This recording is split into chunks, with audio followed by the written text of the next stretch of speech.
Enchanté de vous voir aujourd'hui parmi nous, au sein de notre communauté. Et nous voulions déjà savoir comment vous vous sentez aujourd'hui, au milieu, n'est-ce pas, évidemment, de vos compatriotes qui sont d'origine subsaharienne. Alors, je suis très heureuse que cette journée consacrée à l'Afrique subsaharienne connaisse un aussi grand succès. C'est la 3e édition. Donc, nous ne faisons pas, nous ne lançons pas cette rencontre parce qu'il y a des élections. Non.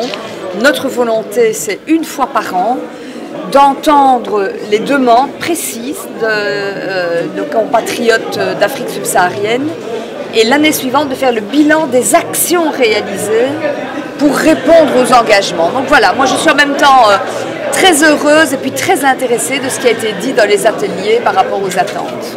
Est-ce qu'en matière de demande justement, est-ce que vous jugez qu'il y en a eu cet après-midi, du moins tout au long de cette journée? Oui, maintenant les ateliers se terminent à l'instant. Je sais que par exemple en coopération au développement, il y a beaucoup de demandes pour impliquer la diaspora beaucoup plus dans le travail de soutien au développement. J'ai eu ça aussi dans mon atelier santé, où il a vraiment été demandé de travailler mieux et plus sur les mutuelles de santé. Certains pays d'Afrique subsaharienne connaissent, mais pas d'autres. Or, on sait que l'accès aux soins de santé en Afrique subsaharienne est un problème immense. Ça étant dit, moi j'ai eu des propositions concernant la drépanocytose en termes de formation des médecins.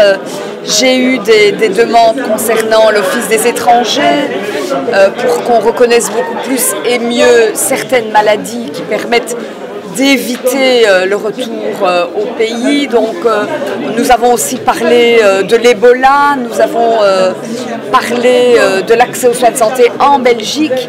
Donc vous voyez que c'était très large comme domaine évoqué. Naturellement. Et sur le plan totalement partisan, donc relevant même du Parti socialiste, pourquoi est-ce que cette journée a été intitulée Journée de l'Afrique ? C'était simplement une proposition de nos compatriotes d'Afrique subsaharienne pour dire clairement ce que nous attendions d'une journée comme celle-là. Simplement. Et si on devait définir les relations, Mme Onkelings, qu'il y a entre l'Afrique et le Parti socialiste, l'Afrique représentée dans la région de Bruxelles-Capitale, ou tout simplement dans la communauté française de Belgique, oui. Comment est-ce que vous la définirez en 3 mots, grosso modo? Alors, d'abord, je ne suis pas une communautariste. Donc je ne vais pas parler seulement pour l'Afrique, c'est les compatriotes d'Afrique subsaharienne. Je parle en général pour les hommes et les femmes d'origines diverses. Le projet du Parti socialiste est un projet d'égalité des citoyens et donc de travail contre les racismes et contre les discriminations. Nous sommes dotés en Belgique, grâce au Parti socialiste, de lois extrêmement importantes pour éviter la discrimination, mais elle existe malgré tout. Elle existe dans l'emploi, elle existe dans l'éducation, elle existe dans l'accès au logement par exemple. Et donc tout notre travail très concret, domaine après domaine, est de cibler les problèmes et d'y apporter des solutions. Pour le reste, c'est une relation harmonieuse que nous avons avec notamment nos compatriotes d'Afrique subsaharienne. Comment expliquer aujourd'hui qu'en termes de représentativité, les cadres d'origine africaine soient à ce niveau peu visibles au sein des postes de direction politique, même au sein même du Parti socialiste? C'est vrai qu'ils ne sont pas Qu'est-ce qui est fait jusqu'à présent? Suffisamment visibles, mais en même temps, je vais vous dire ce que raconte Béa Diallo. Béa Diallo, comme vous le savez, est d'origine guinéenne. Il est député pour le Parti socialiste et il est échevin dans sa commune. Donc il fait partie des cadres dirigeants. Ce qu'il nous dit et ce qu'il dit à la communauté d'Afrique subsaharienne, c'est travailler beaucoup plus en transnational.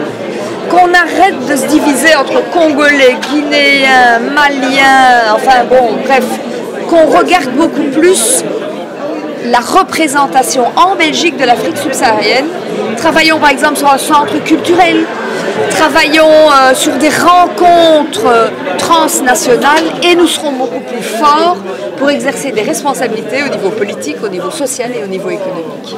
Nous arrivons à la fin de notre entretien, Mme Onkelings, et je voulais simplement vous demander, évidemment pour conclure cet entretien, un mot Donc un souhait, évidemment, une invitation que vous voulez faire à la communauté subsaharienne de Belgique. Mais c'est d'abord qu'elle garde l'espoir. Je sais que tout ne va pas bien au quotidien. Je veux qu'elle garde l'espoir et qu'elle se mobilise. Qu'elle se mobilise plus que jamais à l'heure où on ouvre les bras pour contrer mieux les discriminations. Elle doit être là massivement et réclamer mieux encore sa place dans toutes les instances, y compris les instances dirigeantes de ce pays. Je vous remercie, madame, de nous avoir consacré un peu de votre temps. Et bonne campagne. Je l'ai dans la voiture.